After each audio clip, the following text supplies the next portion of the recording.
Will come back to for the people topic. ఇవాళ మన topic Telangana రాష్ట్ర ముఖ్యమంత్రి రేవంత్ రెడ్డి చేసినటువంటి అనేకమైనటువంటి వ్యాఖ్యలు తీవ్రమైనటువంటి దుమారాన్ని కూడా లేపుతున్నటువంటి పరిస్థితి చూస్తున్నాం. ముఖ్యంగా రిజర్వేషన్లు రద్దు చేయాలన్నది ఆర్ఎస్ఎస్ మూల సిద్ధాంతమని ముఖ్యమంత్రి చెప్తున్నారు.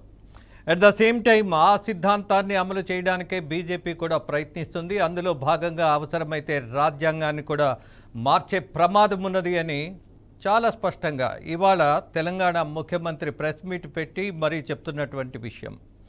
అలాగే ఎడిట్ చేసినటువంటి వీడియోలతో మాకేం సంబంధం, మాకు అవసరమా అన్న ప్రశ్న కూడా ఆయన లేవనెత్తారు.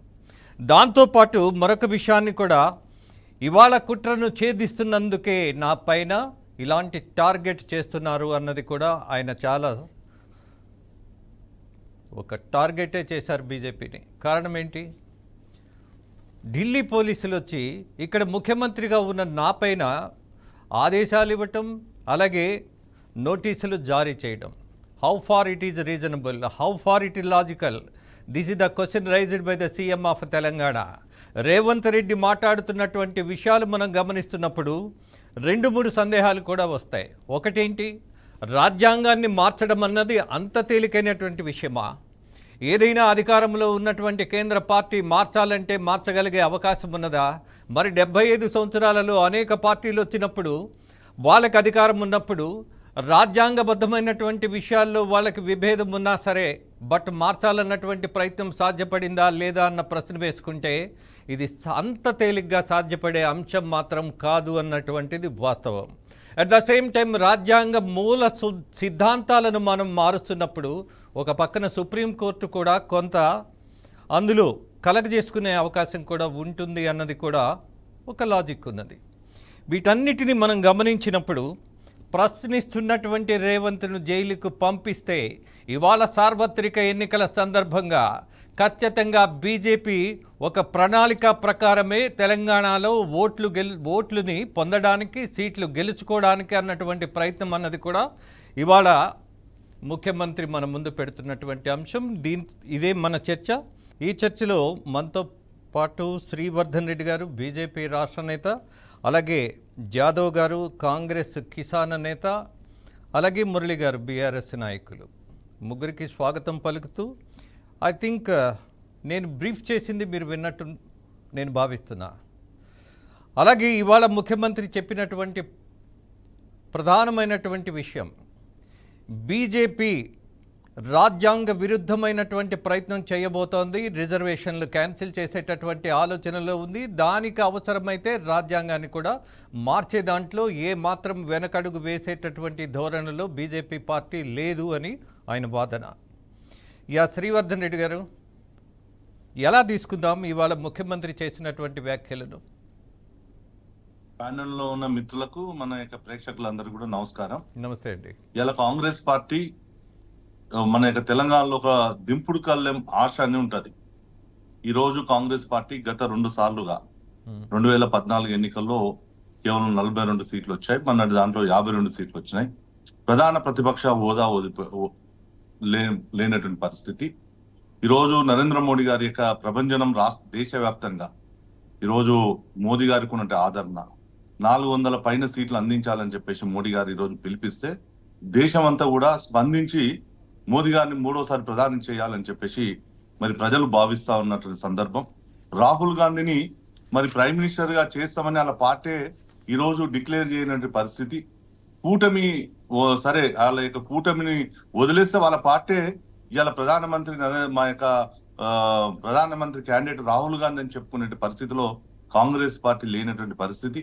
ఇలా తెలంగాణకు వస్తే రాహుల్ గాంధీ ఫోటో లేకుండా ఇలా అభ్యర్థులు ప్రకటనలు చేసుకునే పరిస్థితి తెలంగాణలో కనిపిస్తా ఉంది. అంటే కాంగ్రెస్ పార్టీ ఒక చివరిగా దిగజారుడైనటువంటి అబద్ధాల కోరుతోటి ప్రజలను మళ్లించాలని చెప్పేసి ఒక సున్నితమైనటువంటి మనోభావాలకు సంబంధించిన అంశాలను రెచ్చగొట్టి మరి ప్రజల్లో ఒక ఆందోళన తీసుకురావాలని చెప్పేసి ఈ యొక్క పార్టీ ఏదైతే ప్రయత్నం చేస్తుందో దీన్ని ఇలా భారతీయ జనతా పార్టీ ఖండిస్తుంది. ఈ యొక్క ప్రజలు కూడా ఎవరు ఇలా నమ్మలేటువంటి పరిస్థితి ఈరోజు ఉన్నటువంటి పరిస్థితి మనకు తెలుసు.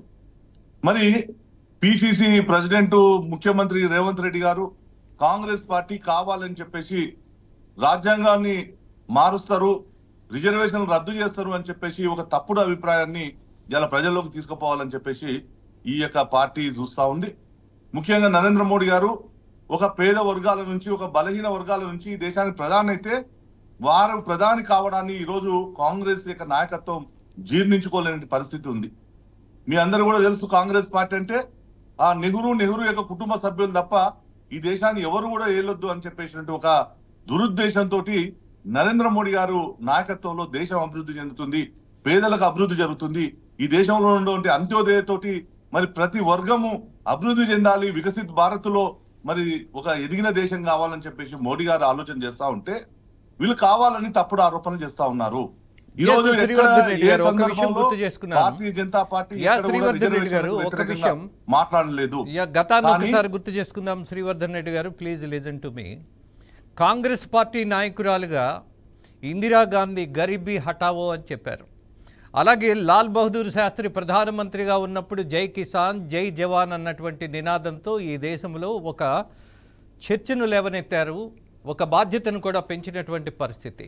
అఫ్ కోర్స్ 60 ఏళ్ల ప్రయాణంలో కాంగ్రెస్ పార్టీ ఏం చేసింది అన్నటువంటి ఒక లోతైన అంశం మనకి ఇవాళ ఒక గంటలో సరిపోదు. కానీ బట్ మీరు అంటున్నారే కేవలం మోదీ గారికి మాత్రమే ఈ దేశం మీద శ్రద్ధ ఉన్నది, మిగతా వాళ్ళకి లేదు అన్నటువంటిది ఎంతవరకు సమంజసం? నేనేమంటున్నాండి, మోదీ గారు ఒక ప్రధానమంత్రిగా తన యొక్క పరిపాలనలో తన యొక్క మార్కు రాజకీయాలను ఒక సుపరిపాలన అందిస్తూ ఈ దేశ ప్రజల కోసం వారు 10 సంవత్సరాల్లో అనేక సంస్కరణలు తీసుకొస్తూ ఈ దేశ సంపదను, ఈ దేశంలో ఒక మొత్తాన్ని, ఒక దేశంలో నుండి పేదల యొక్క అభివృద్ధి కోసం మోదీ గారు ఈ రోజు వారి యొక్క పరిపాలన కొనసాగుతా ఉంది. 11 కోట్ల మంది భారతీయ యొక్క పేదలకు, మహిళలకు ఉజ్వలలో కనెక్షన్స్ ఇచ్చారు. ఈ దేశంలో అనేక మంది మహిళల యొక్క ఆత్మగౌరవం నిలబెట్టడం కోసం 14 కోట్ల మంది టాయిలెట్స్ యొక్క నిర్మాణం చేశారు. దేశంలో 4 కోట్ల మంది. నేనేమంటున్నా, ఈ పని ఒకవైపు చేస్తా ఉంటే మేము ఎక్కడ కూడా రిజర్వేషన్ల గురించి మనం ఎక్కడ కూడా భారతీయ జనతా పార్టీ మీద తప్పుడు ఆరోపణ. ఒకటండి, మనం ఈ రోజు రిజర్వేషన్లు ఎందుకు పెట్టారు భారత రాజ్యాంగంలో అంటే ఈ దేశంలో వెనుకబడినటువంటి, ఆర్థికంగా వెనుకబడినటువంటి, సామాజిక వెనుకబడినటువంటి వీళ్ళందరూ కూడా ఎదగాలని చెప్పేసి డాక్టర్ బాబాసాహెబ్ అంబేద్కర్ గారు ఆ రోజు రిజర్వేషన్లు తీసుకొని వచ్చారు. అక్కడ రాజ్యాంగంలో ఎక్కడ కూడా మతపరమైన రిజర్వేషన్లు మరి ఆ యొక్క రాజ్యాంగంలో లేదు. ఎందుకంటే ఈ దేశాన్ని మరి ముస్లింలు అనేక సంవత్సరాలు, విదేశీ యొక్క ముస్లింలు ఈ దేశాన్ని పరిపాలించారు. ఈ యొక్క అణగారిన వర్గాలు ఏవైతున్నావో ఎస్సీ, ఎస్టీ, బీసీలు, మరి అణగారిన వర్గాలకు మరి గతంలో అనేక సంవత్సరాల నుంచి కూడా వీళ్ళు వెనుకబడి ఉన్నారు విద్యాపరంగా, ఆర్థిక పరంగా అని చెప్పేసి ఆ రోజు ఒక ప్రొటెక్షన్ తీసుకురావడం కోసం ఈ యొక్క బిల్లుని తీసుకొని వస్తే మరి వీళ్ళు ఏం చేస్తా ఉన్నారు? మనం తెలుసు, చరిత్ర కొద్ది ఎన్నిక పోయినప్పుడు ఈ దేశం ఏ ఆధారంగా ఈ దేశం ఏర్పడ్డది. ఆ రోజు స్వాతంత్రం వచ్చిన తర్వాత ఈ దేశం విభజన చేసింది ఎవరు? ఈ యొక్క నెహ్రూ ఆ రోజు నేతృత్వమే కదా. మరి ఆ రోజు మత ప్రతిపాదికన ఈ దేశాన్ని పాకిస్తాన్ గా, భారతదేశానిగా విడగొట్టి మరి ఈ దేశంలో ఉన్నటువంటి మెజార్టీ హిందువులు ఉన్నది భారతదేశంగా, మెజార్టీ ముస్లింలు ఉన్నది పాకిస్తాన్ గా, బంగ్లాదేశ్ గా విడగొట్టినటువంటి ఈ యొక్క నెహ్రూ కుటుంబం మరి ఏం చేసింది? ఆ రోజు నుంచి ఈ రోజు వరకు కూడా మన యొక్క మన్మోహన్ సింగ్ గారు మన మాట్లాడినటువంటి 2006లో ప్రధానమంత్రిగా మరి తాను చేసినటువంటి అంశం ఏదైతే ఉందో, ఈ దేశంలో ఉన్నటువంటి సంపద మొదటి హక్కు ముస్లింలకు, ముస్లిం వర్గాలకు అని చెప్పినటువంటి శ్రీవర్ధన్ రెడ్డి గారు మన్మోహన్ సింగ్ చేసినటువంటి వ్యాఖ్యను కూడా వక్రీకరించారు అన్నటువంటి విషయాన్ని తెర మీదకు కాంగ్రెస్ పార్టీ తీసుకొచ్చింది. There is no doubt about that. ఆయన మాట్లాడింది ఒకటైతే ప్రచారం ఒకటి జరుగుతున్నది అన్నది వివాదంగా మారింది. అట్ ద సేమ్ టైం ఇవాళ కేంద్ర హోంశాఖ మంత్రిగా ఉన్నటువంటి అమిత్ షా గారి ప్రసంగం తెలంగాణలో ఆయన మాట్లాడింది కూడా కొన్ని ఫేక్ వీడియోలు రిలీజ్ చేయడం జరిగింది. హూ ఆర్ ద కల్ప్రిట్ అనేది ఇవాళ దర్యాప్తు జరుగుతోంది. ఎనీహో, ఒక్కసారి కాంగ్రెస్ నాయకులు జాదవ్ గారితో మాట్లాడిస్తా. జాదవ్ గారు, మీకున్నటువంటి ప్రధానమైనటువంటి ఆరోపణ ఇవాళ బీజేపీ మీద, అలాగే మోదీ ప్రభుత్వం మీద, ముఖ్యంగా రాజ్యాంగాన్ని మార్చే ప్రమాదం ఉన్నదని ముఖ్యమంత్రి చెప్తున్నారు. How far it is possible? నేను మొహమ్మద్ జావేద్, సిటీ కాంగ్రెస్ కమిటీ ఖమ్మం అండి. ఈ చర్చలో పాల్గొంటున్న వాళ్ళందరికీ కూడా నమస్కారం. అలాగే డిఆర్కే న్యూస్ వాళ్ళకు కూడా నమస్కారం, ప్రేక్షకులకు కూడా నమస్కారం. ఏదైతే ఇవాళ రేవంత్ రెడ్డి గారు ఏదైతే పత్రికా సమావేశం పెట్టి చెప్పారో దాంట్లో ఏదన్నా ఒక్క తప్పు ఉన్నట్లుగా శ్రీవర్ధన్ రెడ్డి గారిని అడుగుతా ఉన్నాం. ఒక్కటన్నా తప్పు ఉన్నట్టుగా నిరూపణ చేయండి. రేవంత్ రెడ్డి గారు అడిగేటటువంటి ప్రతి సవాలుకి మీరు ఆన్సర్ ఇవ్వగలిగితే, ఒక హోంమంత్రిత్వ శాఖ అంటే కేంద్ర హోంమంత్రిత్వ శాఖ కేసు పెట్టి ఒక రాష్ట్రానికి సంబంధించినటువంటి ఒక పార్టీకి సంబంధించినటువంటి ప్రెసిడెంట్ ని, ఒక రాష్ట్రానికి సంబంధించినటువంటి ముఖ్యమంత్రిని నోటీసులు ఇచ్చి మీరు అంటే ఒక రకమైనటువంటి భయభ్రాంతులకు గురి చేయడం అనేది ఎంతవరకు సబబు? అక్కడ చేసినటువంటి నేరం ఏంటి? ముఖ్యమంత్రి గారు చేసినటువంటి నేరం ఏంటి? ఆయన చేసినటువంటి నేరంతో ఈ దేశానికి వచ్చినటువంటి ముప్పు ఏంటి? ఆయన క్లియర్ కట్ గా 2017లో అనంత్ కుమార్ హెగ్డే అనే అధ్యక్షతన జస్టిస్ వెంకటచలయ్య కమిషన్ ఒకటి ఏర్పాటు చేసినప్పుడు ఆ కమిషన్ లో క్లియర్ కట్ గా ఆ రోజు 2002లో వాళ్ళు ఒక కమిషన్ ఇవ్వడం జరిగింది. అదే 2004లో ప్రభుత్వం మళ్ళీ బీజేపీ ప్రభుత్వం వచ్చినట్లయితే ఇదేదైతే వెంకటచలయ్య కమిషన్ ఇచ్చినటువంటి రిపోర్ట్ ఆధారం చేసుకొని ఈ రిజర్వేషన్లు ఎత్తేయటం వాస్తవం కాదా, అంటే ఎత్తేద్దామని చెప్పేసి ఆలోచన చేయటం వాస్తవం కాదా, వీటిని క్లియర్ కట్ గా లెక్కలతో సహా డేట్లతో సహా మీకు చేసినటువంటి విషయాలతో సహా పూర్తిగా చెప్పడం జరిగింది. ఒక ఆర్ఎస్ఎస్ సిద్ధాంతకర్త ఎన్జి వైద్య 2015లో ఇండియా టుడే ఇచ్చినటువంటి ఒక న్యూస్ లో కూడా ఈ విషయం మీద ప్రస్ఫుటంగా క్లియర్ గా చెప్పడం జరిగింది.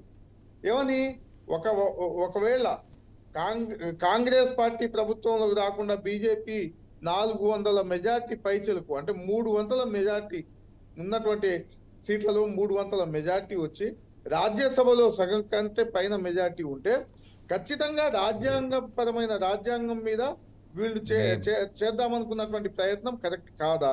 వీటన్నిటికి సమాధానం చెప్పిన తర్వాత మీరు మాట్లాడాల్సిన అవసరం ఉంటుంది. రాహుల్ గాంధీ గారి గురించి చెప్తా ఉన్నారు. రాహుల్ గాంధీ గారు ఎప్పుడైతే భాగీదారీ న్యాయం, రాహుల్ గాంధీ గారు దేశవ్యాప్తంగా తిరిగినటువంటి సందర్భంలో కన్యాకుమారి నుంచి కాశ్మీర్ వరకు అయితేనేమి, మణిపూర్ నుంచి ముంబై వరకు అయితేనేమి తిరిగినటువంటి సందర్భంలో అనేక లక్షల మందితో కలవటం జరిగింది. ఆ లక్షల మందితో కలిసినటువంటి సందర్భంలో ఆయనకు వచ్చినటువంటి మెదడులో వచ్చినటువంటి ఆలోచనతో ఈ దేశంలో జరుగుతున్నటువంటి పరిస్థితులు గమనంలోకి తీసుకొని యువ న్యాయ్, కిసాన్ న్యాయ్, మహిళా న్యాయ్, శ్రామిక్ న్యాయ్, భాగీదారీ న్యాయ్ అనేటటువంటి 5 న్యాయాలతో 25 గ్యారంటీలతో కాంగ్రెస్ పార్టీ గ్యారంటీగా చెప్పడం జరిగింది. ఖచ్చితంగా కాంగ్రెస్ పార్టీయే కాదు, ఇండియా కూటమి గ్యారంటీగా కూడా దాన్ని చెప్పడం జరిగింది. ఈ దేశంలో ఉన్నటువంటి అనేక పార్టీలు అన్నీ కూడా ఇండియా కూటమి దేశంలో భారతదేశంలో ప్రభుత్వంలో రాకపోతే ఈ బీజేపీ కూటమి ఎన్డీఏ ఏదైతే ఉందో వాళ్ళ ఆలోచన విధానాన్ని, ఆర్ఎస్ఎస్ మూల సిద్ధాంతం ఏదైతే ఉందో ఆ సిద్ధాంతాన్ని అమలుపరిచే దిశగా వాళ్ళ కార్యాచరణ ఉంది అని చెప్పేసి చెప్పడంలో తప్పే ఉందని చెప్పేసి సందర్భంగా అడుగుతా ఉన్నాం. ఓకే జాదవ్ గారు, ఒక విషయం, రాహుల్ గాంధీ గారు ఎప్పుడైతే భాగీదారీ న్యాయ్ అనేటటువంటి న్యాయం ఏదైతే గ్యారంటీ ఇచ్చారో, భాగీదారీ అంటే ఏంటి, ఈ దేశంలో ఉన్నటువంటి ఎస్సీ, ఎస్టీ, బీసీ, మైనార్టీ వర్గాలు ఏ సంఖ్యలో ఉన్నారో వాళ్ళందరినీ కులగణన చేసి ఈ దేశంలో ఉన్నటువంటి బీసీలను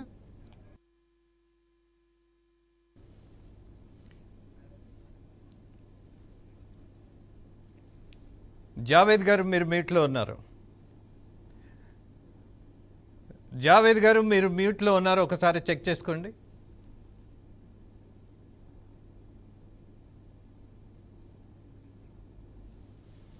జావేద్ గారు మీరు మ్యూట్లో ఉన్నారు.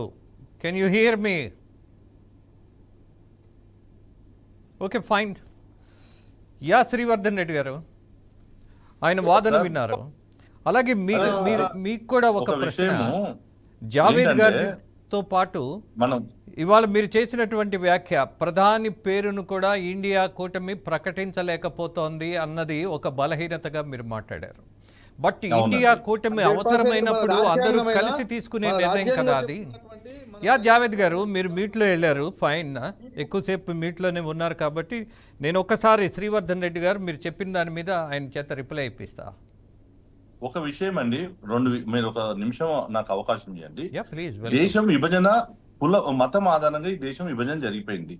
ఈ దేశం విభజన జరిగిన తర్వాత ఇక్కడ 70 సంవత్సరాలుగా 370 ఆర్టికల్ కారణంగా కాశ్మీర్లో, జమ్మూ అండ్ కాశ్మీర్లో 70 సంవత్సరాలుగా అక్కడ ఉన్నటువంటి హిందువులు, అక్కడ ఉన్నటువంటి ఎస్సీ ఎస్టీ బీసీలకు రిజర్వేషన్స్ పొందలేకపోయారు 70 సంవత్సరాల నుంచి.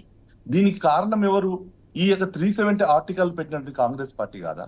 ఈరోజు కాంగ్రెస్ పార్టీ మేము రిజర్వేషన్లను మరి భారతీయ జనతా పార్టీ రిజర్వేషన్ తీసేస్తుందని చెప్పి తప్పుడు ఆరోపణ చేస్తున్నారు. ఈ యొక్క రిజర్వేషన్లను 4% ఈ యొక్క తెలంగాణలో ఆ రోజు ఈ యొక్క ఎవరు వైఎస్ రాజశేఖర రెడ్డి గవర్నమెంట్ లో పెడితే ఈ రోజు కొనసాగుతున్నట్టు 4%. ఈ యొక్క టిఆర్ఎస్ ప్రభుత్వం 12% రిజర్వేషన్లు ఇస్తానని చెప్పి మాట్లాడిన టిఆర్ఎస్ ప్రభుత్వం, దీని కారణంగా బీసీలకు రాజకీయమైనటువంటి నష్టం జరగలేదా? ఈ రోజు హైదరాబాద్ మనం తీసుకుంటే 150 మేయర్స్ ఈ యొక్క కార్పొరేషన్ సీట్లలో కార్పొరేటర్లలో ఈ యొక్క బీసీ కారణంగా 31 సీట్లను ఈ రోజు ముస్లింలు మరి బీసీలకు చెందాల్సినటువంటి కార్పొరేట్ సీట్లను తీసుకున్నారు కదా. ఇలా చెప్పుకుంటూ పోతే అనేకంగా బీసీలకు ఈ రోజు రాజకీయ పరమైనటువంటి నష్టము ఎట్లా జరిగింది? కాంగ్రెస్ పార్టీ తీసుకొచ్చిన ముస్లిం మతపరమైన రిజర్వేషన్ల కారణంగా ఇది జరిగింది. ఇది ఒకటి. శ్రీవర్ధన్ రెడ్డి గారు, ఒక చిన్న గ్యాప్ పెరుగుతోంది.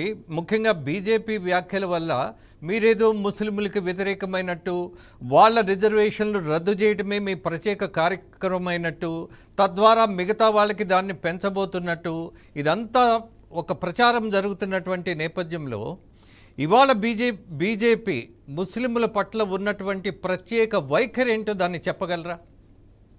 మేము ఈ దేశంలో ఉన్నటువంటి ప్రతి పౌరుడు కూడా, మన యొక్క భారతదేశానికి సంబంధించిన ప్రతి పౌరుడు ఈ దేశంలో సమానంగా చూసేటువంటి పార్టీ భారతీయ జనతా పార్టీ. సబ్కా సాత్ సబ్కా వికాస్ సబ్కా ప్రయాస్ తో ఈ దేశంలో అన్ని వర్గాలు, మనకు ఉన్నటువంటి అణగారిన వర్గాలు, మా సిద్ధాంతమే అంత్యోదయ. అంటే ఎవరైతే పేదవాళ్ళు ఉన్నారో, పేదలు అత్యంతమైన పేదల యొక్క అభివృద్ధి చెందడమే మా యొక్క ఎజెండా. ఈ రోజు మోదీ ప్రభుత్వంలో ఏదైతే సంక్షేమ పథకాలు తీసుకొచ్చారో ఇవన్నీ దాంట్లో కూడా ముస్లింలకు కూడా, ఈ యొక్క పేదల్లో ఉన్నటువంటి ముస్లింలకు కూడా ఈ యొక్క పథకాలు వాళ్ళకు కూడా చేరాయి. కానీ మేము ఏదైతే ఉందో అపీజ్మెంట్ పాలసీలు అయితే ఉన్నావో, ఈ రోజు కాంగ్రెస్ పార్టీ అవలంబిస్తున్నటువంటి ఒక ప్రత్యేకమైనటువంటి ముస్లింల యొక్క ప్రేమ విధానం, మెజారిటీ ప్రజల యొక్క మనోభావాలకు వ్యతిరేకంగా ఏదైతే ప్రవర్తిస్తుందో దీన్ని ఈ రోజు మేము ప్రశ్నిస్తే మమ్మల్ని మతతత్వ పార్టీ అని అంటారు. ఈ రోజు మీరు గుర్తుపెట్టుకోండి, మనందరం ఈ దేశంలో మనందరికి తెలుసు రాముడు ఈ యొక్క అయోధ్యలో పుట్టాడని చెప్పేసి ఇవాళ కోట్లాది మంది హిందువులు నమ్ముకున్నటువంటి విశ్వాసం ఉన్నటువంటి ప్రజలు ఈ దేశానికి స్వాతంత్రం వచ్చిన తర్వాత 1000 సంవత్సరాలు బానిసత్వం తర్వాత ఈ దేశానికి స్వాతంత్రం వస్తే ఈ యొక్క రాముని గుడి కట్టుకోవడానికి మరి 70 సంవత్సరాలు ఎందుకు పట్టింది? 500 సంవత్సరాల పోరాటం ఎందుకు జరిగింది? ఈ యొక్క కాంగ్రెస్ పార్టీ ఏదైతే మెజార్టీ ప్రజల యొక్క అభిప్రాయాలకు వ్యతిరేకంగా ఓట్ల రాజకీయం కోసం, ఈ రోజు ముస్లిం అఫీజ్మెంట్ పాలసీల కోసం ఈ రోజు భారతీయ జనతా పార్టీ వ్యతిరేకంగా మాట్లాడితే మమ్మల్ని మతతత్వవాదులు అని చెప్పేసి ముద్రేస్తున్నారు. మేము మతతత్వవాదులం కాదు. ఈ రోజు దేశంలో ఉన్న అందరూ ప్రతి ఒక్క ఈ భారతీయుని యొక్క డెవలప్మెంటే మా యొక్క విధానం. ఈ దేశంలో ఉన్న పేదలు ఎవరైతే ఉన్నారో వాళ్ళ యొక్క అభివృద్ధి మా యొక్క ఎజెండా.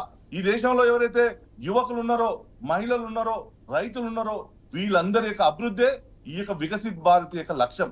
ఈ రోజు చెందాలంటే ఈ వర్గాల యొక్క అభివృద్ధి జరిగినప్పుడే ఈ యొక్క దేశం యొక్క అభివృద్ధి జరుగుతుందని మేము చెప్తా ఉన్నాం. శ్రీవర్ధన్ రెడ్డి గారు, ఒక్క నిమిషం. ముఖ్యమంత్రి ప్రశ్నిస్తున్నారు, ఏదైతే కమిషన్ వేశారో, జస్టిస్ చలమై కమిషన్ ఏదైతే ఉన్నదో అది ఒక కుట్రలో భాగం, ఆ రిపోర్టును బయట పెట్టలేదు అని ఒక ఆరోపణ ఉన్నది. దాని మీద మీ అభిప్రాయం ఏంటి? ఒక క్లారిటీ ఇవ్వండి. ఒకటేంటంటే గెజిట్ నోటిఫికేషన్ ద్వారా ఆ రోజు ఏదైతే కమిషన్ వేశారో ఆ కమిషన్ లో జస్టిస్ జీవన్ రెడ్డి గారు కూడా ఉన్నారు, ప్రతిభా భారతి గారి తండ్రి కూడా ఉన్నారు. దీంట్లో క్లియర్ కట్ గా అది రాజ్యాంగ విధానపరమైనటువంటి నిర్ణయాలు తీసుకునేటప్పుడు వీళ్ళు గెజిట్ నోటిఫికేషన్ కమిషన్ వేసి తీసుకుంటారు. అది ఆ ఆధారాలన్నీ పార్లమెంట్ లోనే ఉన్నాయి, వాళ్ళ హయాంలో జరిగినవే అని చెప్పేసి చెప్తా ఉన్నాం. ఇప్పుడు మీరు ఏదైతే మాట్లాడుతూ ఉన్నారో ఇవన్నీ సబ్కా సాత్ సబ్కా వికాస్ అంటే ఈ దేశంలో ఎవరి సాత్ ఇచ్చారు, ఎవరి వికాస్ జరిగింది, ఎక్కడ జరిగింది? Make in India, made in India అన్నారు, అదెక్కడన్నా జరిగిందా? ఈ దేశంలో ఉన్నటువంటి యువకులకి ప్రతి సంవత్సరం 2 కోట్ల ఉద్యోగాలు ఇస్తా ఉన్నారు, అవి ఇచ్చారా? నల్లధనం కాంగ్రెస్ వాళ్ళు చాలా దొబ్బిపోయారు. ప్రతి అకౌంట్ లో 15 లక్షల రూపాయలు మీ అకౌంట్ లో వేస్తాం అని చెప్పారు. అది ఇచ్చారా? ఇవాళ ముస్లింలు అనేటటువంటి పరిస్థితి మీకు ఎందుకు వస్తా ఉంది? మీ నోటి నుంచి, బీజేపీ పార్టీ నాయకుల నోటి నుంచి ముస్లింలు అనేటటువంటి పదం రావడానికి గల కారణం ఏంటని చెప్పేసి అడుగుతా ఉంది. దేశంలో ఉన్నటువంటి ప్రజలందరూ సమానమైనప్పుడు ముస్లింలు, హిందువులు, బీసీలు అనేటటువంటి వర్డ్ రావడానికి ఆస్కారం లేదు కదా.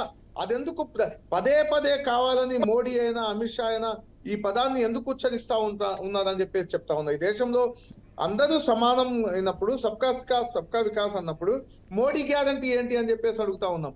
బీజేపీ గ్యారంటీ అని చెప్పేసి అనట్లేదు, మోడీ గ్యారంటీ అని చెప్పేసి అంటున్నాం. ఇక్కడ కాంగ్రెస్ గ్యారంటీ పేరు మీద యువకులకు న్యాయం చేస్తాం అని చెప్పేసి చెప్తున్నాం. యువకులకు 5 గ్యారంటీలు ఇచ్చాం. అదే రకంగా ఈ దేశంలో ప్రధానమైనటువంటి ప్రశ్నలు మీరు సంధించారు. దానికి సమాధానం ఇచ్చేటటువంటి అవకాశం ఆయనకి మనం బీజేపీ నాయకులు శ్రీవర్ధన్ రెడ్డి గారికి ఇద్దాం. శ్రీవర్ధన్ రెడ్డి గారు, ప్రధానంగా ముఖ్యమంత్రి చేసినటువంటి ఆరోపణలో మరొక అంశం కూడా ఉంది. జస్టిస్ వెంకటాచలయ కమిషన్ నివేదికను మీరు బహిర్గతం చేయలేదని, కావాలని దాన్ని దాచిపెట్టారని, అలాగే ఆ ఎజెండాతోనే ఇవాళ ఆర్ఎస్ఎస్ ఇచ్చినటువంటి డైరెక్షన్లో ముందుకెళ్తున్నారని, నిజంగా ఈ కమిషన్ రిపోర్టును మీరు దాచిపెట్టారా, తొక్కిపెట్టారా? ఏంటి మీ సమాధానం?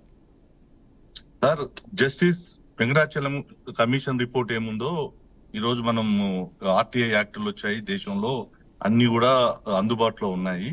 దానికి సంబంధించిన రిపోర్ట్ ఏదో ప్రజల ముందు మనం ఉంచుదాం. ఈ రోజు రిజర్వేషన్లు రద్దు చేస్తామని చెప్పేసి ఏ రిపోర్ట్లు లేవు. ఈ రోజు ఎక్కడ కూడా ఈ యొక్క రాజ్యాంగ సవరణ చేయాలి, ఈ యొక్క రిజర్వేషన్ తొలగించాలని చెప్పేసి ఎక్కడ ఆ రోజు వాజ్పేయి ప్రభుత్వం కానీ ఇప్పుడు నరేంద్ర మోడీ ప్రభుత్వం యొక్క ఆలోచన లేదు. ఈ రోజు మేము మాకు అధికారం ఎందుకు ఇవ్వమంటున్నామంటే, ఈ దేశంలో ముస్లిం మహిళలు ఎదుర్కొన్నటువంటి త్రిబుల్ తలాక్ చట్టం కారణంగా ఏదైతే ఉందో, మహిళలు ఆటవికమైనటువంటి ఆ చట్టం కారణంగా ఈ రోజు ఆధునిక ప్రపంచంలో ఆ యొక్క ముస్లిం మహిళలకు ఈ యొక్క చట్టాన్ని తీసేయడం కారణంగా వాళ్ళందరికీ కూడా ఒక విముక్తిని కలిగించింది. ఎందుకంటే అది భారతీయ జనతా పార్టీ మెజార్టీ ఈ రోజు ఉన్నందుకు జరిగింది. ఈ రోజు 370 ఆర్టికల్ ఈ రోజు పేదలకు, ఈ దేశంలో ఉన్నటువంటి కాశ్మీర్ లో ఉన్నటువంటి ఎస్సీ ఎస్టీలు బీసీలకు రిజర్వేషన్లు అందలేదు కాబట్టి అక్కడ ఈ చట్టాన్ని తొలగించడం కోసం మాకు అధికారం ఇవ్వమని చెప్పాం. ప్రజలు ఇచ్చారు, దానికి అనుగుణంగా మేము చేశాం. ఈ రోజు మేము ఎక్కడ కూడా మా లక్ష్యం 2047 గురించి మేము మాట్లాడుతున్నాం. ఈ దేశ అభివృద్ధి గురించి మాట్లాడుతూ ఉన్నాం. మేము రిజర్వేషన్ల గురించి మాట్లాడతలేం. మీరు అమలు కాని హామీల గురించి మాట్లాడట్లేదు. వీళ్ళు ఈ రోజు రాష్ట్రంలో కావచ్చు, దేశంలో కావచ్చు, వీళ్ళ యొక్క ఎజెండా అయితే ఉందో, ఇక్కడ ఈ రాష్ట్రంలో తెలంగాణలో కూడా ప్రజలు కాంగ్రెస్ పార్టీకి అధికారం ఇచ్చారండి. అడుగుతున్నారు మీ అమలు కాని 6 గ్యారెంటీల పరిస్థితి ఏందని చెప్పి అడుగుతుంటే, దీన్ని డైవర్షన్ చేసేయడం కోసం పదే పదే భారతీయ జనతా పార్టీ ఈ రోజు ఈ యొక్క రిజర్వేషన్ తొలగిస్తుందని చెప్పేసి ముఖ్యమంత్రి గారు తప్పుడు యొక్క ఆరోపణలు చేస్తూ, తప్పుడు ప్రచారం చేస్తూ ఇలా ప్రజల్లో ఒక భయోందనలను కలిగిస్తున్నారు. ఒకటి మాత్రం నిజమండి, భారతీయ జనతా పార్టీ అధికారం ఇవ్వండి. వరంగల్ జిల్లా మాజీ జిల్లా పరిషత్ చైర్మన్ సమ్మారావు గారు, బీఆర్ఎస్ నాయకులు కూడా జాయిన్ అయ్యారు. గుడ్ ఈవినింగ్ సమ్మారావు గారు. ఇప్పటిదాకా ఇద్దరు పార్టీల నాయకులకు సంబంధించినటువంటి వాద ప్రతివాదనలు విన్నారు. అలాగే కేసీఆర్ గారు కూడా కొన్ని కామెంట్స్ చేశారు. ఈ నేపథ్యంలో మీరు చెప్పదలుచుకుంది ఏంటి? మీ అబ్జర్వేషన్ ఏంటి? నమస్కారం. నమస్తే సమ్మారావు. ఛానల్లో ఉన్న మిత్రులందరూ కూడా నమస్కారం. 75 సంవత్సరాల స్వాతంత్రం తర్వాత కూడా ఇవాళ కూడా ఇప్పటికీ భారతదేశంలో దళిత, బడుగు, బలహీన వర్గాలు పేదరికంలో మగ్గుతున్నటువంటి పరిస్థితులు ఉన్నాయి. ఏదేమైనా కూడా ఆ కింది వర్గాలన్నీ కూడా మిగతా వర్గాలతోటి సమానంగా ఆర్థికంగా, రాజకీయంగా, సామాజికంగా ఎదిగే వరకు ఈ భారతదేశంలో రిజర్వేషన్ ఉండాల్సినటువంటి అవసరం ఉన్నది. ఇవాళ కూడా ఏమైతున్నది అని అంటే, ధనికులు రోజు రోజుకు పెద్ద ధనికులు అయిపోతున్నారు. మధ్య తరగతి వాళ్ళు, పేదవాళ్ళుగానే మిగిలిపోయేటువంటి పరిస్థితి ఈ భారతదేశంలో ఉన్నటువంటి పరిస్థితులను కనుక గమనించుకోగలిగితే, ఒక్కసారి అంబేద్కర్ గారు ఎప్పుడో 75 సంవత్సరాలకు పూర్వము భారతదేశంలో ఉన్నటువంటి పరిస్థితులు, తాను స్వయంగా కూడా కుల వివక్ష కానీ, తర్వాత ఆర్థిక సంక్షోభాన్ని కానీ, మంటరానితనాన్ని, ఇవన్నిటిని తనే స్వయంగా అనుభవించినటువంటి వ్యక్తిగా, ఈ దేశంలో పేద వర్గాలకు, దళిత వర్గాలకు, బడుగు బలహీన వర్గాలకు రిజర్వేషన్లు ఉంటే తప్ప సమాజంలో వాళ్ళు కూడా అందరిలో కలిసిపోరనే అటువంటి ఒక సదుద్దేశంతో రిజర్వేషన్లు తీసుకురావడం జరిగింది. ఇప్పుడు ఆ రిజర్వేషన్ల మీద చర్చ జరగడం అనేది దురదృష్టకరము. ఎవరు ఏమనుకున్నా కూడా ఆ రిజర్వేషన్లు ఉండాల్సిన అవసరం ఉన్నది. ఇవాళ భారతదేశంలో దాదాపు 100% ఉన్నటువంటి బలహీన వర్గాలకు కూడా అదే రేషియోలో రిజర్వేషన్లు ఇవ్వాల్సినటువంటి అవసరం ఉన్నది. మీరు ఇవాళ కనుక ఒక విషయం బీజేపీ ఎక్కడైనా ఎస్సీ ఎస్టీ బీసీలకు రిజర్వేషన్లు తీసేస్తున్నామని చెప్పినటువంటి దాఖలాలు ఉన్నాయా? పరిస్థితి ఉన్నది. కానీ ఎందుకంటే సామె చెప్పేది విద్యగల్లోడు బుద్ధిగల్లోడు పైసగల్లోనికి బాంచల కొడుకులు అన్నట్టు గ్రామాలలో మాట్లాడుకునే పరిస్థితి ఉండేది. ఇవాళ 75 సంవత్సరాల స్వాతంత్రం తర్వాత కూడా ఇవాళ అదే పరిస్థితులు ఇవాళ భారతదేశంలో మరీ ఉత్పన్నమవుతున్నటువంటి పరిస్థితులలో ఈ రాజ్యాంగం గురించి కానీ రిజర్వేషన్ల గురించి కానీ చర్చించడం కానీ రద్దు చేయడం అనడం కానీ ఇది ఎవరో రక్షించేది కాదు, ఎవరో రద్దు చేసేది కాదు. సమ్మారావు మిమ్మల్ని అలాగే జావేద్ గారిని ఒక ప్రశ్న అడుగుతున్నా.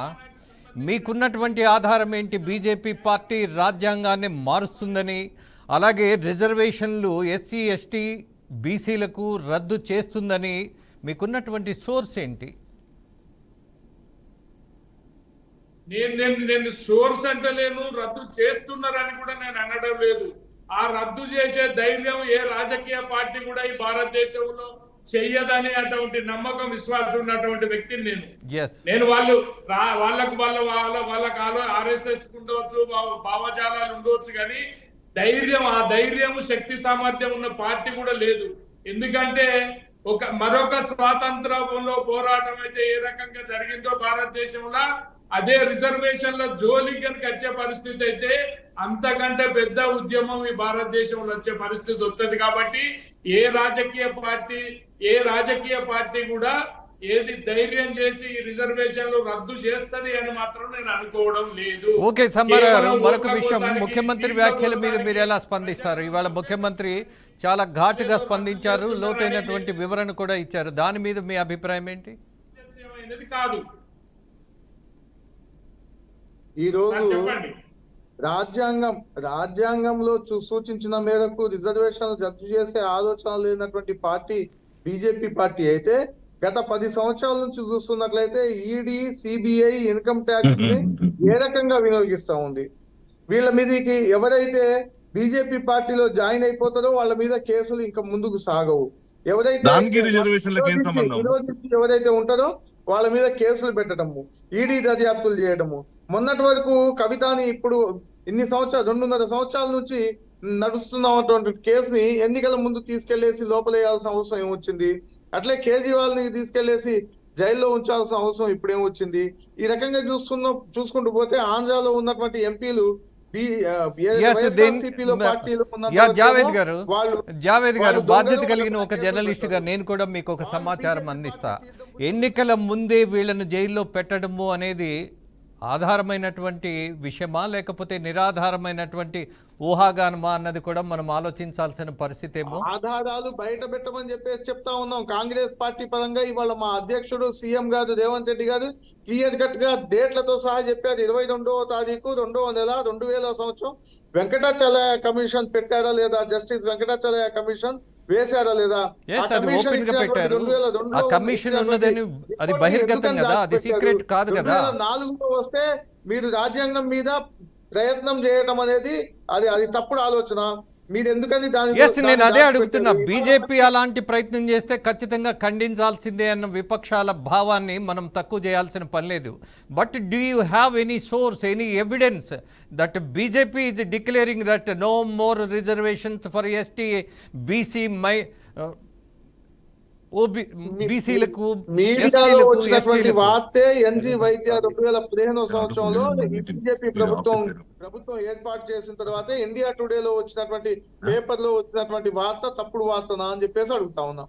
ఆర్ఎస్ఎస్ సిద్ధాంతకర్త కదా ఎన్జీ వైద్య, అది ఎందుకని పేపర్ స్టేట్మెంట్ అనౌన్స్మెంట్ ఇవ్వడం జరిగింది? ఎప్పుడైతే అనంతకుమార్ హెగ్డే 2017లో ఎందుకని ఓపెన్ స్టేట్మెంట్ ఇచ్చారు? ఇవన్నీ అంటే ఆయన మంత్రిగా ఉండి 2017లో మంత్రిగా ఉండి అనంతకుమార్ హెగ్డే గారు ఇస్తే ఆయన మంత్రి దేశంలో ఉన్నటువంటి అన్ని సామాజిక వర్గాలకి భారతదేశానికి సంబంధించినటువంటి అత్యున్నత స్థానమైనటువంటి పార్లమెంటుకు సంబంధించినటువంటి వ్యక్తి మాట్లాడినప్పుడు Yes. ఈ దేశంలో ఉన్నటువంటి అట్టడుగున ఉన్నటువంటి ఎస్సీ ఎస్టీ బీసీ మైనార్టీ వర్గాలకు భయం ఎందుకని కలగదని చెప్పేసి అంటా ఉన్నా. Yes. వీళ్ళు చేయదని చెప్పేసి ఎందుకు అనౌన్స్మెంట్ చేయట్లేదు అని చెప్పేసి కూడా చెప్తా ఉన్నాం. రేవంత్ రెడ్డి గారి మీద తప్పుడు కేసు బనాయించాల్సిన అవసరం వచ్చింది. ఇప్పటికిప్పుడు హోంమంత్రిత్వ శాఖ కేసు బుక్ చేసి ఆయన ఢిల్లీకి పిలవటంలో ఆంతర్యం ఏంటని చెప్పేసి అడుగుతా ఉన్నాం. ఒకవేళ మేము అన్నాం రాజ్యాంగం మీద వీళ్ళు ప్రయోగం చేస్తా ఉన్నారు, రాజ్యాంగాన్ని మార్చాలనే ఆలోచన చేస్తా ఉన్నారు అని చెప్పేసి మేము మాకున్నటువంటి ప్రజాస్వామ్య హక్కు ద్వారా మేము అడిగినప్పుడు మరి దానికి సమాధానం చెప్పాల్సిన అవసరం ఈ దేశ అత్యున్నత స్థానంలో ఉన్నటువంటి ప్రధానికైనా హోంమంత్రి అమిత్ షా కైనా ఉండాలి కదా. వాళ్ళు ఇలాంటి స్టేట్మెంట్ కి మళ్ళీ దానికి స్టేట్మెంట్ కానీ ఇవాళకి ఇచ్చిన పరిస్థితి కానీ దాఖలాలు కానీ లేవు కదా. ఎస్ జావేద్ గారు, మరొకసారి సమ్మారావు గారిని కూడా ఒక ప్రశ్న అడుగుదాం. ఇవాళ తెలంగాణ ముఖ్యమంత్రి రేవంత్ రెడ్డి గారు ప్రకటించినటువంటి విషయంపై సమ్మారావు మీ అభిప్రాయం అడుగుతున్నా. సార్ నేను ఏమంటున్నానంటే ఇది రాజకీయాలలో ఇప్పుడు ఎన్నికల్లో ఒక ఎత్తుగడలో భాగం అని చెప్పి ఈ ఎన్నికల్లో ఏదైనా ఎవరికి వారు ఓట్లు సాధించుకోవాలని చెప్పి ఈ రిజర్వేషన్ల అంశాన్ని రాజ్యాంగంలో సవరణ అనేటువంటి అంశాన్ని లేవనెత్తడం అనేది సమంజసమైంది కాదు. నేను ఎందుకంటున్నానంటే నేను ఇప్పుడే చెప్పిన ఏ రాజకీయ పార్టీ గాని ఈ భారతదేశంలో అంత ధైర్యం చేస్తుందని నేను అనుకోవడం లేదు. రాజ్యాంగం మార్చడానికి గాని రిజర్వేషన్లను తగ్గించడానికి గాని ఏ రాజకీయ పార్టీ ప్రయత్నం చేసినా కూడా ఆ రాజకీయ పార్టీ మనుగడ ఈ భారతదేశంలో సాగించడం కష్టం అవుతుంది. Yes, I do agree with that, but my question is that Sammarao ముఖ్యమంత్రి వ్యాఖ్యల మీద మీ స్పందన ఏంటి, మీ అభిప్రాయం ఏంటి? రాజ్యాంగాన్ని గాని రిజర్వేషన్లు గాని బయటికి తీసుకురావాల్సిన అవసరం లేదు. ఎస్ సమ్మారావు, మరొకసారి నా ప్రశ్న అడుగుతా. ముఖ్యమంత్రి చేసినటువంటి ప్రకటన మీద మీ స్పందన ఏంటి? లాగా బీఆర్ఎస్ పార్టీ బీజేపీ పార్టీ ఉన్నాయి. ఒక 2 రోజులు ఒక్కసారి నాకు అవకాశం ఇస్తారని నేను మళ్ళీ షూర్ జావేద్ గారు, తప్పకుండా will come back to you. Please wait. Announcement చేశారు. ఇక్కడ మీటింగ్ పోతున్నాను, మంత్రి కేంద్రంలో మంత్రిగా తిరిగి వస్తారని చెప్పేసి చెప్పారు. అది ఏ రకంగా సాధ్యం అని చెప్పేసి కూడా అడుగుతా ఉన్నా. ఈ బీఆర్ఎస్ పార్టీ బీజేపీ పార్టీ కావాలని కుట్ర చేస్తూ బీఆర్ఎస్ పార్టీకి ఉన్నటువంటి వాళ్ళు చేసినటువంటి తతంగాన్ని మొత్తాన్ని చేతిలో పెట్టుకొని బీజేపీ పార్టీ ఇవాళ బీఆర్ఎస్ పార్టీని బ్లాక్ మెయిల్ చేయడం, బీఆర్ఎస్ పార్టీ బీజేపీ పార్టీకి సీట్లు వచ్చేటట్టుగా చేయడం జరుగుతా ఉందని చెప్పేసి మా ముఖ్యమంత్రి గారు చెప్తా ఉన్నారు, మేము చెప్తా ఉన్నాం. 2 రోజుల క్రితం జరిగినటువంటి సభలో, బహిరంగ సభలోనే నామా నాగేశ్వరరావు గారు ఏ రకంగా ఇక్కడ ఉన్నటువంటి తెలంగాణ రాష్ట్రంలో బీఆర్ఎస్ పార్టీ 17 సీట్లలో పోటీ చేస్తే ఏ రకంగా కేంద్ర మంత్రిగా ఆయన తిరిగి వస్తుందో చెప్పాల్సిన అవసరం కూడా ఇవాళ బీఆర్ఎస్ నాయకులకు ఉందని చెప్పేసి కూడా అడుగుతా ఉన్నాం. ఓకే, చివరిగా శ్రీవర్ధన్ రెడ్డి గారితో మీకు సమాధానం చెప్పిస్తా. Okay fine. ఎస్ సమ్మారావు, మరొక విషయం, కేసీఆర్ గారు ఒక డిమాండ్ తీసుకొస్తున్నారు. ఏదైతే కేంద్రం చేసినటువంటి ఆరోపణ ఉన్నదో, దర్యాప్తు సంస్థలు ఏవైతే ఆరోపణ చేసిందో, మరి తెలంగాణ ముఖ్యమంత్రిని ఎందుకని అరెస్ట్ చేయటం లేదు, ఇది ఒక నాటకం కాదా అని ఒక ప్రశ్నిస్తున్నారు. ఈజ్ ఇట్ పాసిబుల్ 91 సిఆర్పిసి కింద ఇచ్చినటువంటి నోటీసు ఇచ్చిన వెంటనే ఒక ముఖ్యమంత్రి స్థానంలో ఉన్నటువంటి నాయకుడిని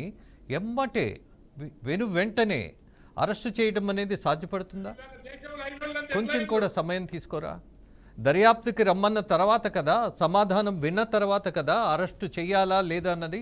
సమ్మారావు, ఇప్పుడు నేను అదే చెప్తున్నా కదా సార్. ఇప్పుడు అది ఏం జరుగుతున్నదంటే నేను ఒక్క మాటకైతే చెప్తా. పాకిస్తాన్ భారతదేశం విడిపోయిన తర్వాత ఇక్కడున్న ముస్లింలందరూ కూడా భారతీయులే. ముస్లింల రిజర్వేషన్లు తీపిస్తానంటే ఇప్పటి వరకు ముస్లింల పేరు మీద ఇక్కడ రిజర్వేషన్లు లేవు. ABCDE పేరు మీద రిజర్వేషన్లు నడుస్తున్నాయి. ఆ రిజర్వేషన్లు ఓట్ల కోసానికి హిందూ మనోభావాలను ముస్లిం మనోభావాలను దెబ్బకొట్టి హిందుత్వాన్ని రెచ్చగొట్టి రాజకీయంగా మనుగడ కాపాడుకోవడానికి ప్రయత్నం చేసే భాగంగానే ఈ మాటలు మాట్లాడినట్టు వస్తున్నాయి తప్ప నిజంగా ముస్లింల మీద, హిందువుల మీద, పేద వర్గాల మీద, దళిత వర్గాల మీద, బలహీన వర్గాల మీద ఈ మాత్రం గౌరవం లేదు. నేను అంటున్నా, ఇంత రిజర్వేషన్లు ఉన్నప్పటికీ, ఇంత రాజ్యాంగ పరంగా అందరికి సమాన హక్కులు భారతదేశంలో ఉన్నప్పటికీ, వాక్ స్వాతంత్రం కూడా భారతదేశంలో అందరికి ఉన్నప్పటికీ, ఇంత రాజకీయ వ్యవస్థలు కానీ మిగతా వ్యవస్థలలో కూడా ఇంత వివక్ష ఇంకా అట్టడుగు వర్గాల మీద ఎందుకు జరుగుతున్నది ఈ భారతదేశంలో అనేదానికి ఏ రాజకీయ పార్టీ అయినా ఒక్కసారి ఆత్మ విమర్శన చేసుకోవాల్సిన అవసరం ఉన్నదని చెప్పి నేను ఈ సందర్భంగా మిగతా రాజకీయ పార్టీలకు కూడా విజ్ఞప్తి చేస్తున్నా. ఎక్కడ సమాన హక్కులు కలుగుతున్నాయి? ఎంతమంది? నేను ఒక్కొక్కసారి అనిపిస్తున్నది 5,000 కోట్లు, 4,000 కోట్లు, 3,000 కోట్లు, 2,000 కోట్లు పార్లమెంట్ లో అడుగుపెట్టే పరిస్థితి వస్తే రాజకీయ వ్యవస్థ ఎక్కడికి దిగజారిపోతున్నదో ఒక్కసారి అందరూ ఆలోచించుకోవాలా. దీనికోసానికేనా అంబేద్కర్ రాజ్యాంగం రాసింది? ఈ సమాజం నిర్మాణం కోసానికేనా ఇవాళ అంబేద్కర్ రాజ్యాంగాన్ని రాసి భారతదేశానికి అందించిన పరిస్థితిని ఆత్మావలోకన చేసుకొని ఈ సమాజంలో దళిత, బడుగు, బలహీన వర్గాల, పేద వర్గాలకు కూడా అవకాశాలు ఇచ్చే రకంగా ఆలోచించాల్సిన అవసరం ఉన్నదనేది మాత్రం నేను ఈ సందర్భంగా చెప్తున్నా. డ్రామా తప్ప ఏ రాజకీయ పార్టీ రిజర్వేషన్ల జోలికి పోదు అనేది నగ్న సత్యం. రాజ్యాంగాన్ని ముట్టుకునే పరిస్థితి వచ్చినా కూడా ఈ భారతదేశంలో ఉన్నటువంటి సమాజం ఎప్పుడు కూడా క్షమించదు. ఆ రోజు అంబేద్కర్ గారు ఎన్నో అవమానాలు పడి, ఎన్నో బాధలు పడి, ఆయన పడ్డ అవమానాలు, బాధలు ఆఖరికి ఈ రాజకీయ కుళ్ళు వ్యవస్థలకెళ్ళి బయటికి వెళ్ళిపోయినటువంటి పరిస్థితి ఆనాడు అంబేద్కర్ గారిది. కానీ ఆయన రాసిన రాజ్యాంగాన్ని గౌరవిస్తున్నాం. ఒక విషయం గుర్తు చేసుకుందాం. ఇవాళ మేడే, ఈ మేడే యొక్క ప్రాధాన్యత కనీసం ఏ పార్టీ కూడా ప్రజలకు చేరవేసే ప్రయత్నం చేయటంలా. అనేకమైన వివాద అంశాల మీద మాట్లాడుతున్నారు కానీ మేడే ఎలా వచ్చింది, ఎందుకు వచ్చింది, దానివల్ల ఈ భారతీయ వ్యవస్థలో వచ్చినటువంటి ప్రధానమైనటువంటి మార్పు ఏంటి, కార్మికుల హక్కును గుర్తించగలిగినటువంటి వ్యవస్థను మనం పెంచుకున్నటువంటి నేపథ్యంలో ఆఫ్టర్ ఆల్ ఇవాళ వాలంటైన్స్ డే అని అంటే టీవీ ఛానల్స్ మొత్తం దద్దరిల్లిపోతాయి. అలాగే పార్టీలన్నీ పార్కుల్లో, కొన్ని పార్టీలు అయితే పార్కుల్లో ఎవరైనా ఇద్దరు కలిసి వెళుతున్న అక్క చెల్లెళ్ళు ఉన్నా కూడా వాళ్ళని ఆపేసి హడావిడి చేస్తుంటారు. ఇంత దారుణమైనటువంటి పరిస్థితుల్లో మనం ఉన్నప్పుడు you have raised a most important theory Samararao. బీసీలకు ఈ దేశంలో అత్యధిక శాతం ఇవ్వాల్సినటువంటి పరిస్థితుల్లో కూడా రాజకీయ ప్రవేశం ఇవ్వవలసినంతగా ఇవ్వట్లేదు అన్నటువంటిది నిర్వివాదాంశం. అలాగే భారతదేశంలో ప్రతిసారి రాజకీయంలో ముస్లిం అనే పదాన్ని పదే ఉపయోగించడం కూడా ఒక వివక్షతను, ఒక ఆగ్రహాన్ని ప్రేరేపించటం కాదా అని ఏ రాజకీయ పార్టీ అయినా ఆలోచించవలసిన పరిస్థితిలో ఉన్నాం కదా లేదా అన్నది కూడా విచక్షణ ఉండట్లా. ఇవాళ అధికారం వస్తే చాలు అనుకునేటటువంటి పరిస్థితుల్లో రాజకీయాలు నడుపుతున్నప్పుడు మీలాంటి వాళ్ళు తీసుకొచ్చినటువంటి ప్రధాన అంశం, జావేద్ గారు, సమ్మారావు గారు కూడా మీ భావజాలానికి దగ్గరగా ఉన్నారు. ఎనీహౌ మొత్తం మీద దీన్ని ఎలా కంక్లూడ్ చేద్దాం జావేద్ గారు? సార్, ఈ దేశంలో ప్రజాస్వామ్యం ఈ దేశంలో గాడిన పెట్టాలంటే కాంగ్రెస్ పార్టీ ఒకటే కాదు, ఇండియా కూటమి. మీరు అన్నట్లుగా కార్మిక దినోత్సవం ఈ రోజు మనం జరుపుకుంటా ఉన్నామంటే ఆ రోజు వామపక్ష భావజాల పార్టీలన్నీ కూడా కార్మికుల కోసం ఫైట్ చేశాయి కాబట్టి ఆ రోజు ప్రభుత్వంలో ఉన్నటువంటి కాంగ్రెస్ పార్టీ దాన్ని బలోపేతం చేసే విధంగా కార్మికుల కోసం పనిచేసింది. ఆ రోజు కొన్ని చట్టాలు రూపొందించింది, అది వామపక్ష పార్టీలు దానికోసం ప్రయత్నం చేసి ఆ రోజు చట్టాలు ఏర్పాటు చేసింది కూడా కాంగ్రెస్ పార్టీని. అదే రకంగా ఈ రోజు కన్యాకుమారి నుంచి కాశ్మీర్ వరకైనా, ముంబై నుంచి మణిపూర్ నుంచి ముంబై వరకైనా పాదయాత్ర ద్వారా తిరిగినటువంటి రాహుల్ గాంధీ గారు ఒక దాంట్లో 2 న్యాయాలు పెట్టడం జరిగింది. శ్రామిక్ న్యాయ్, ఇదే శ్రామిక్ న్యాయ్ అంటే ఆ శ్రామిక్ ఏదైతే కార్మికుల కోసం పెట్టాల్సినటువంటి నిధులు, వెచ్చించాల్సినటువంటి నిధులు ఏదైతే మన్రేగా, ఎప్పుడైతే మహాత్మా గాంధీ నరేగా ప్రోగ్రామ్ ఏదైతే పల్లెటూర్లలో గ్రామ స్థాయిలో పెట్టామో అది ఇవాళ పట్టణాల్లో నివసించేటటువంటి పేదవాళ్ళకి, శ్రామికులకి అవసరం కాబట్టి రోజుకి 400 రూపాయలు వాళ్ళకు వచ్చేటట్టుగా, వాళ్ళకు కూడా అవకాశాలు కల్పించేటట్టుగా ఒక న్యాయం, ఒక గ్యారంటీ ప్రకటించడము. అదే రకంగా వాళ్లకు వైద్యపరంగా పూర్తిగా వాళ్ళకి ఏ రకమైనటువంటి ఇబ్బంది వచ్చినా కానీ వైద్య సదుపాయాలు పూర్తిగా ఉచితంగా ఇవ్వడము, అదే రకంగా వాళ్ళ పిల్లల చదువుల కోసం ఎడ్యుకేషన్ అయినా వైద్యమైనా ఖచ్చితంగా జరగాలి అనేటటువంటి ఆలోచనతో సామిక్ న్యాయ ద్వారా, అదే సార్ అన్నట్లుగా భాగీదారి న్యాయం అంటే ఏ సామాజిక వర్గం ఎన్ని రకాలుగా ఉందో కులగణన చేపట్టాలి. రాహుల్ గాంధీ గారి ఈ వర్డ్ తోనే ఉన్నటువంటి ఇప్పుడు బీజేపీలో ఉన్నటువంటి అమిత్ షా అయినా మోడీ అయినా మాట్లాడేది ఏంటంటే భాగీదారి కులగణన. కాంగ్రెస్ పార్టీ రాగానే కులగణన చేసి కులగణన ప్రకారం ఎవరు ఎంత శాతం ఉంటే అంత శాతం వాళ్లకు చెందాల్సినటువంటి హక్కులు, ఈ దేశ ఖనిజ సంపదైనా ఈ దేశంలో వాళ్లకు రాజకీయంగా రావాల్సినటువంటి అవకాశాలైనా పూర్తిగా రావాలని చెప్పేసి ఎప్పుడైతే అంటం మొదలు పెట్టారో బీజేపీ పార్టీలకి భయం అయిపోయే ఈ రకమైనటువంటి ఆలోచనలు చేస్తా ఉంది. మత ఛాందసవాద పార్టీ కాబట్టి ప్రజలను రెచ్చగొట్టేటట్టుగా చేసి ముస్లింలు అనేటటువంటి వర్డ్ తీసుకొస్తా ఉన్నదంటే ఈ దేశంలో నిజంగా అట్టడుగున ఉన్నటువంటి వర్గాలు వాళ్ళందరూ కూడా ఇవాళ భయపడే స్థితికి దిగజారి అంటే కారణం ఏంటంటే ఇవాళ నాయకులు మాట్లాడేటటువంటి తీరు. బీజేపీ పార్టీ, కాంగ్రెస్ పార్టీ 5 న్యాయాలు ఎక్కడ కులం గాని, మతం గాని, వర్గం గాని, ప్రాంతం గాని ఎక్కడ రానికుండా మీకు యువకులు, ఈ దేశంలో ఉన్నటువంటి ప్రతి యువకుడికి ఉద్యోగం దొరకాలి. ఈ దేశంలో డిగ్రీ పట్టా పొందినటువంటి ప్రతి యువకుడు 1 సంవత్సరం పాటు వాళ్ళకి ఇన్సెంటివ్ గా 1 లక్ష రూపాయలు జీతం ఇచ్చి ఎక్కడో ఒక చోట వాళ్ళకు ఒక అప్రెంటిస్ ఉద్యోగం లాగా ఎక్కడన్నా ప్రభుత్వ సెక్టార్లో కానీ ప్రైవేట్ సెక్టార్లో కానీ ఇవ్వాలి అని చెప్పేసి ఆలోచన చేసింది కాంగ్రెస్ పార్టీ. ఇదే రాహుల్ గాంధీ గారు ఆలోచన చేసి ఏదైతే రైతుల కోసం ఢిల్లీలో జరుగుతున్నటువంటి పోరాటంలో రైతులు వేల మంది పోలీసులతో వాళ్ళని కొట్టేస్తా ఉంటే రైతుల పక్షాన మాట్లాడింది కూడా రాహుల్ గాంధీ గారే. మహిళల పైన జరుగుతున్నటువంటి అరాచకాలు ఏవైతే ఉన్నాయో, అఘాయిత్యాలు ఏవైతే ఉన్నాయో వాటికి కావాల్సిన న్యాయాన్ని అందించడానికి మహిళా న్యాయ, సామిక్ న్యాయ, భాగీదారి న్యాయ 25 గ్యారంటీలతో కాంగ్రెస్ పార్టీ ఇండియా కూటమి వామపక్ష భావజాలంతో అందరినీ కలుపుకొని ఈ దేశంలో ఉమ్మడిగా ప్రభుత్వం ఏర్పాటు చేసి జావేద్ గారు ఒక్క విషయం మీ దగ్గర ప్రపోజ్ చేయదలుచుకున్నా. జావేద్ గారు అండ్ సమ్మారావు గారు, మీకున్నటువంటి ఒక సామాజిక న్యాయం మీద ఉన్నటువంటి నమ్మకం, పట్టుదల, అన్యాయం జరుగుతుంది అన్నటువంటి ఒక స్పృహ, ఈ నేపథ్యంలో I would like to propose a simple issue before you. ఇవాల్టికి కూడా రాజధాని నగరంలో కూడా పారిశుధ్య కార్మికుల పరిస్థితి మనం గమనిస్తున్నప్పుడు ఈ మేడే సందర్భంగా మీకు విజ్ఞప్తి చేస్తున్నా, మీ పార్టీ నాయకులను కూడా ప్రశ్నించమని అడుగుతున్నా, ఆ ప్రయత్నం మిమ్మల్ని చేయమని అడుగుతున్నా. ఎందుకు అనంటే ఇవాళ పారిశుధ్య కార్మికులు అనంటే నా దృష్టిలో దేవుళ్ళ కంటే ఎక్కువ. బికాజ్ మన మలమూత్రాదులను శుభ్రం చేస్తూ అందులో మునిగి తేలుతూ మన కళ్ళ ముందే నడి రోడ్డు మీద ఎటువంటి ఫెసిలిటీ లేకుండా ఆ దుర్గంధంలో మరణించినటువంటి అనేక సంఘటనలు చూసిన తర్వాత కనీసం ఐఏఎస్ ఆఫీసర్లకు కానీ, అధికారులకు కానీ, మంత్రులు కానీ, రాజకీయ నాయకులు కానీ ఎవరికైనా బాధ్యత ఉన్నదా అని ప్రశ్నించుకుంటే ఈ మరణాలు మరి సంభవిస్తాయా? అందుకే మేడే సందర్భంగా లీడర్స్గా మీ ఇద్దరిని అడుగుతున్నా, ఈ ప్రయత్నం చేయమని మిమ్మల్ని రిక్వెస్ట్ చేస్తున్నా. ఇవాళ మనము సాంఘిక న్యాయం మీద అనేకమైనటువంటి విషయాలు మాట్లాడుతున్నటువంటి సందర్భంలో ఈ వేదికగా మీకు పిలిపిస్తున్నా, మనం కలిసి ఒక ప్రయత్నం చేస్తే ఇవాళ పారిశుధ్య కార్మికులకు జరగవలసినటువంటి న్యాయం చేయకపోతే మనము ఈ దేశం, ఈ పేద 140 కోట్లు ఉన్నటువంటి భారతదేశ రాజకీయాల కంటే కూడా స్థానికంగా మనం చూస్తున్నటువంటి విషయం మీద మీరిద్దరూ స్పందిస్తారని ఆశిస్తూ, జావేద్ గారు అలాగే సమ్మారావు గారు, can you take any decision? ఖచ్చితంగా మా అధినాయకత్వానికి మీరు చెప్పినటువంటి ఆలోచన చేరవేస్తాము.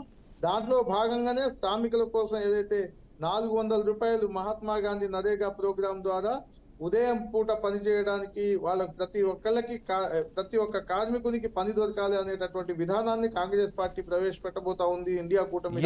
జావేద్ గారు, ఒకసారి సమ్మారావు గారి అభిప్రాయం కూడా తీసుకొని ముగిద్దాం. సమ్మారావు గారు, నా ప్రపోజల్ మీద వాగ్దానాలను అమలు చేసే రకంగా మాట్లాడిన మాటను అమలు చేయగలిగి రాజకీయాలలో విలువలు, గౌరవాలు పెంచుకోగలిగినప్పుడు ఈ వ్యవస్థ మీద కానీ, ఈ సమాజం మీద కానీ, ఈ ప్రభుత్వాల మీద కానీ ప్రజలకు ఒక నమ్మకం, విశ్వాసం అనేది కలుగుతుంది.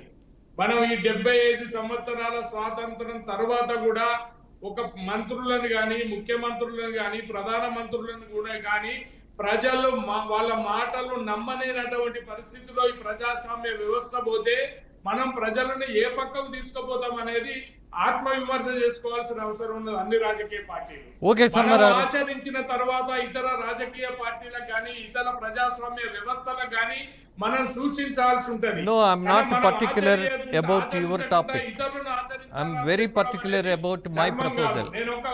పారిశుధ్య కార్మికులకు సంబంధించి మేడే సందర్భంగా మీ పార్టీ నాయకులుగా మీరు ఏదైనా నిర్ణయం ప్రకటించగలరా? జావేద్ గారు చెప్పినట్టుగా అన్నది ప్రధాన అంశం. ముగిద్దాం మీరు చెప్తే. ఖచ్చితంగా ఏ పారిశుద్ధ కార్మికులకైతే ఆనాడు మహాత్మా గాంధీ తను ఒక్కడినే నేను చేస్తే ఇదంతా దేశమంతా అవుతుందని చేయలేదు, కానీ ఒక దారి చూపెట్టడానికి కోసానికి పారిశుద్ధ కార్మికులను వాళ్ళకు గౌరవించాలని చెప్పి ఆ రోజు మహాత్మా గాంధీ చూపెట్టినటువంటి సమరారు గౌరవించటమే కాదు, వాళ్ళ మీద మన బాధ్యత కూడా ప్రకటించాలి, ఆచరించాలి. అదే ఆశిస్తూ ముగిస్తూ పాల్గొన్న మీ ఇద్దరికి ధన్యవాదాలు తెలియజేస్తూ, అలాగే మేడే సందర్భంగా మనం తీసుకున్నటువంటి నిర్ణయాన్ని కొంత ఆచరణలో తీసుకొస్తారని ఆశపడుతూ మీ రాజేంద్ర. నమస్తే.